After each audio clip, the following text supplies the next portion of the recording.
परम सत्कार्यो गुरु प्यारी सात संगत जी, राधा स्वामी जी।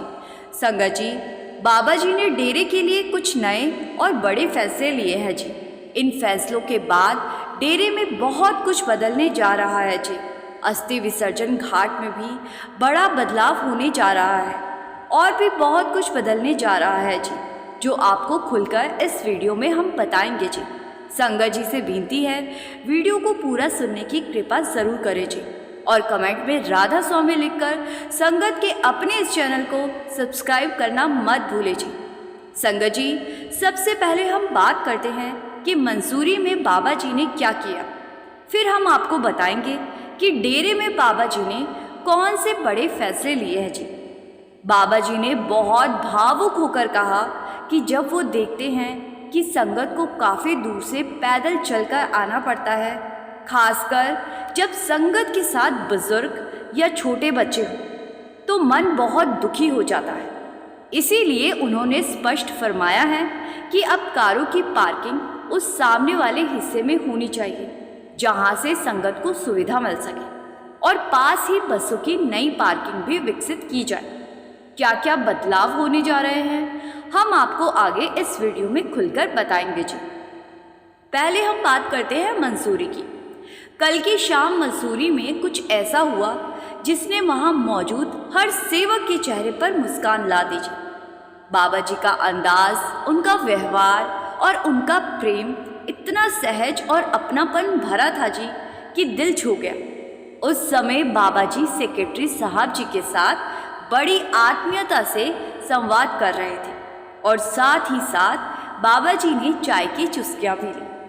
ये पल उन सेवकों के लिए बेहद खास बन गया जो वहाँ उपस्थित थे जी।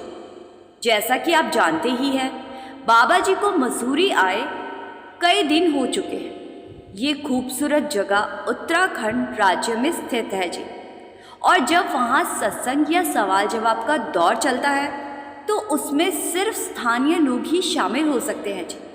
यहाँ तक कि देहरादून के निवासियों को भी अनुमति नहीं दी जाती। परसों 1 जून की ही बात है, कुछ स्थानीय संगत बाबा जी से मिलने सेंटर में पहुंचे। संगत ने बड़े प्यार से सवाल पूछे और बाबा जी ने भी वही अपनापन दिखाते हुए बड़े स्नेह और मुस्कान के साथ उनके सवालों के उत्तर दिए। कुछ सवाल जवाब मैं पहले ही आपके साथ साझा कर चुकी हूँ जी, लेकिन एक सवाल जो आपको बहुत हंसाएगा वो मैं आपको सुनाती हूँ जी। एक लड़की ने मुस्कुराते हुए पूछा, बाबा जी, आपकी मूछें इतनी तेज और खड़ी क्यों रहती है?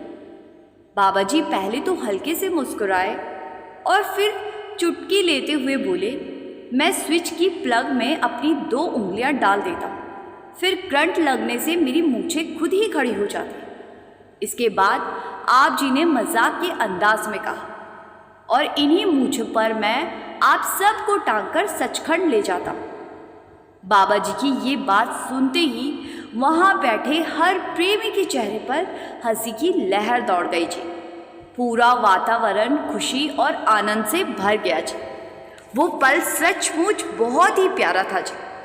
अब बात करते हैं अगले दिन, यानी कि 2 जून की। जैसा कि आप सबको मालूम है जी, हाल ही में मसूरी में काफ़ी तेज़ बारिश हुई थी और पहाड़ी इलाकों में ठंड बढ़ गई थी। उसी सर्द मौसम में जब बाबा जी संगत को दर्शन देने पधारे तो उन्होंने भूरा स्वेटर और कुर्ता पजामा पहन रखा था जी। उनकी सादगी हर किसी को अंदर तक छू गई। शाम को बाबा जी सेक्रेटरी साहब के साथ गार्डन में आए और तकरीबन आधे घंटे वहीं बैठे रहे। उस समय कुछ जोन और सेक्टर प्रभारी भी वहाँ मौजूद थे। वो दृश्य ही कुछ ऐसा था जिसे शब्दों में पिरोना मुश्किल है जी। वो ठंडी शाम, वो शांत वातावरण और बाबा जी का सहज रूप, उस क्षण में जैसे समय थम गया।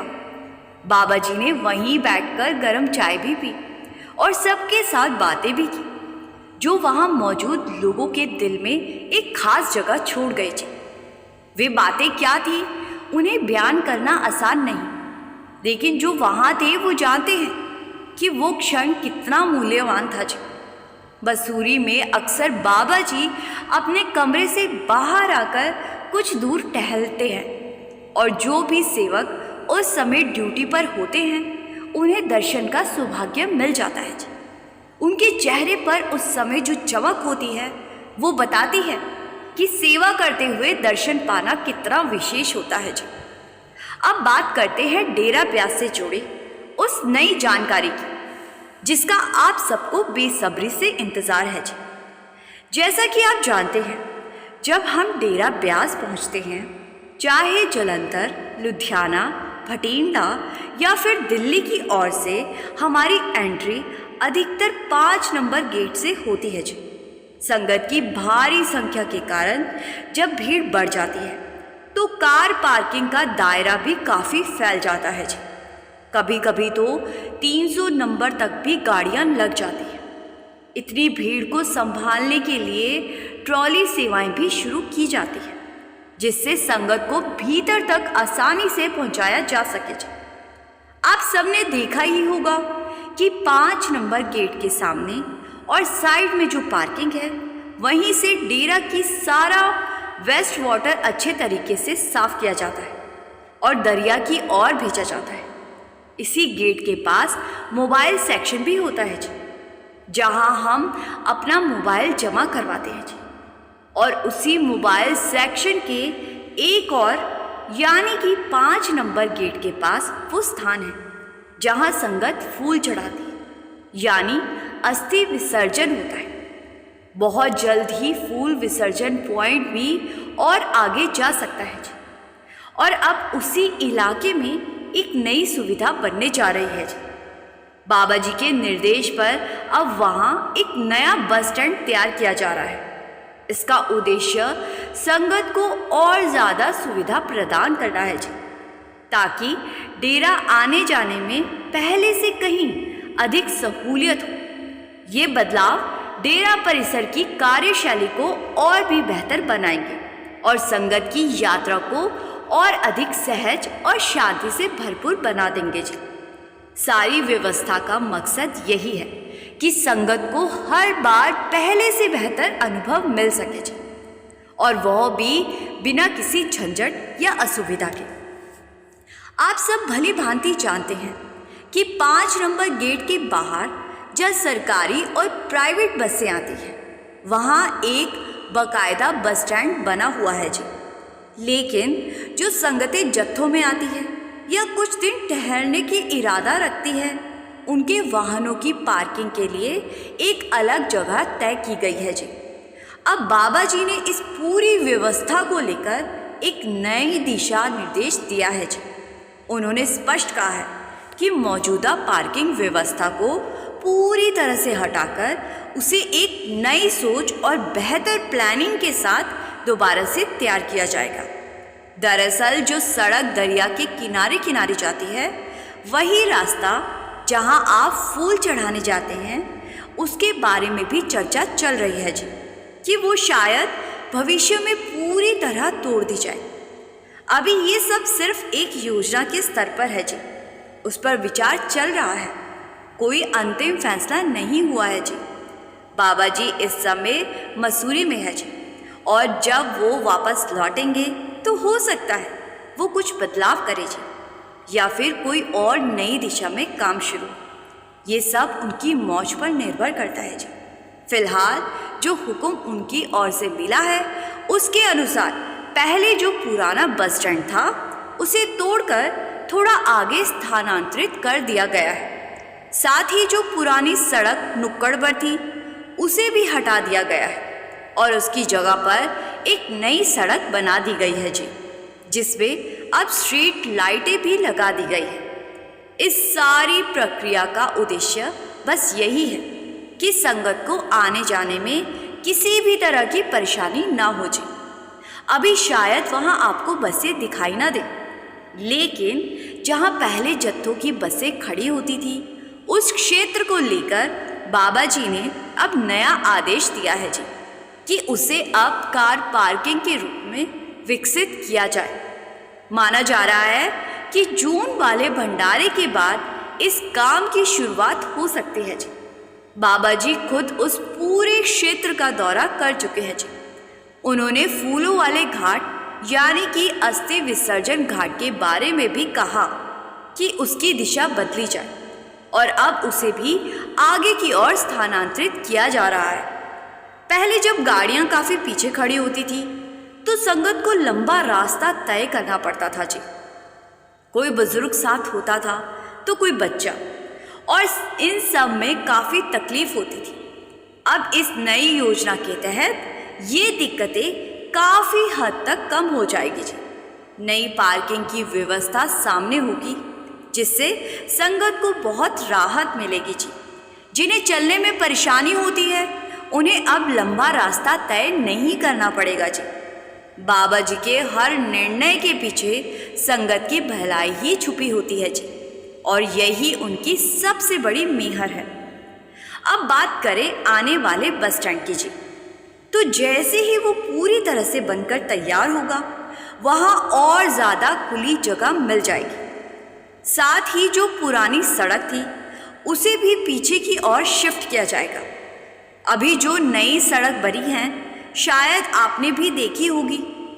अब जब आप नेशनल हाईवे की ओर ब्यास से जाते हैं, रेलवे पुल के नीचे से गुजरते हुए जब मेन सड़क पर चढ़ते हैं तो बाएं ओर एक खाली सी ज़मीन नज़र आती है जी। वहीं अब कंस्ट्रक्शन का काम जारी है जी, और एक नया पुल भी निर्माणाधीन है जी। अभी जो पुराना पुल है जिसके नीचे से आप गाड़ियां लेकर गुजरते हैं वो भी अब बदला जा रहा है जी। नया पुल जल्द ही पूरा होकर उपयोग में लाया जाएगा जी, और वो सीधा नेशनल हाईवे से जुड़ जाएगा जी। इससे पहले जो घुमावदार रास्ते थे जिनसे संगत को होकर आना पड़ता था जी, वो सब परेशानियां अब खत्म हो जाएगी। जब बाबा जी उस नई सड़क का निरीक्षण करने गए तो उन्होंने बहुत बारीकी से हर चीज़ देखी और फिर एक ही बात दोहराई, मुझे ऐसी कोई सड़क नहीं चाहिए जिसमें टेढ़ापन या असुविधा हो। उन्होंने सख्ती से कहा कि सड़क बिल्कुल सीधी और समतल होनी चाहिए, ऐसी कि संगत को कहीं भी परेशानी न हो। ये बात उन्होंने दोहराई और विशेष रूप से जोर देकर कही जी। ये निर्माण कार्य सेवादारों के माध्यम से चल रहा है जी, और उसी सेवा भाव में हो रहा है जी, जैसे हमेशा होता आया है। आने वाले दिनों में ये सड़क पूरी तरह तैयार होगी और साथ ही पार्किंग की सुविधा भी शुरू हो जाएगी। जैसे जैसे संगत की संख्या बढ़ती जा रही है वैसे वैसे डेरे में नए शेड्स की ज़रूरत भी महसूस की जा रही है। संभावना है कि जल्द ही शेड निर्माण का काम भी शुरू हो जाएगा जी। बाबा जी खुद हर काम को अपनी निगरानी में करवा रहे हैं जी, ताकि संगत को समय पर हर सुविधा मिल सके जी। बाबा जी का हर छोटा या बड़ा कदम संगत की भलाई को ध्यान में रखकर ही उठाया जा रहा है जी। अब अंत में एक और महत्वपूर्ण जानकारी जी। हजूर महाराज जी ने बीते रविवार को सिडनी ऑस्ट्रेलिया में एक विशेष सत्संग कार्यक्रम आयोजित किया था जी। सुबह लगभग 9:30 बजे सवाल जवाब शुरू हुए और फिर करीब 1.5 घंटे तक उन्होंने बेहद आत्मीय सत्संग फरमाया जी।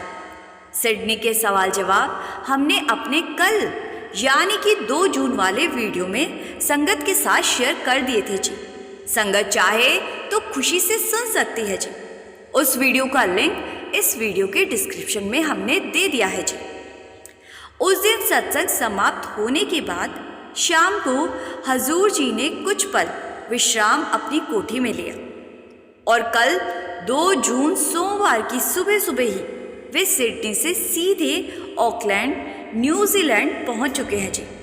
हमारी कोशिश हमेशा से यही रही है कि चाहे भारत हो या विदेश, जहां भी संगत से सवाल जवाब होते हैं जी, हम वो पल उन लोगों तक भी पहुंचाएं जो वहां मौजूदा नहीं रह सके जी, ताकि वे भी उस सुकून और भाव की झलक पा सके जी जो उन जवाबों से मिलती है। जैसे भारत में होने वाले संवादों को हम आप तक पहुंचाते हैं जी, उसी तरह अब बाहर की संगत की भावनाएं भी आपसे बांटना हमारा फर्ज बनता है जी, क्योंकि ये जो प्रेम में डूबे हुए सवाल होते हैं ना, ये सिर्फ शब्द नहीं होते, ये दिलों की पुकार होते हैं जी। और जब जवाब मिलते हैं तो जैसे वियोग में सुलग रहे मन को थोड़ी राहत मिलती है जी। हम संगत जी से बेनती करते हैं कि अगर संगत में से कोई हजूर जी के न्यूजीलैंड सवाल जवाब कार्यक्रम अटेंड कर रहा है तो हमारे साथ हमारे फेसबुक या इंस्टाग्राम पर ज़रूर शेयर करें जी। फेसबुक और इंस्टाग्राम का लिंक हमने डिस्क्रिप्शन में दे दिया है जी। संगत जी संत महापुरुष संगत की हर धड़कन से वाकिफ होते हैं जी। वे हर भावना को छू लेते हैं जी, हर तड़प को समझ लेते हैं।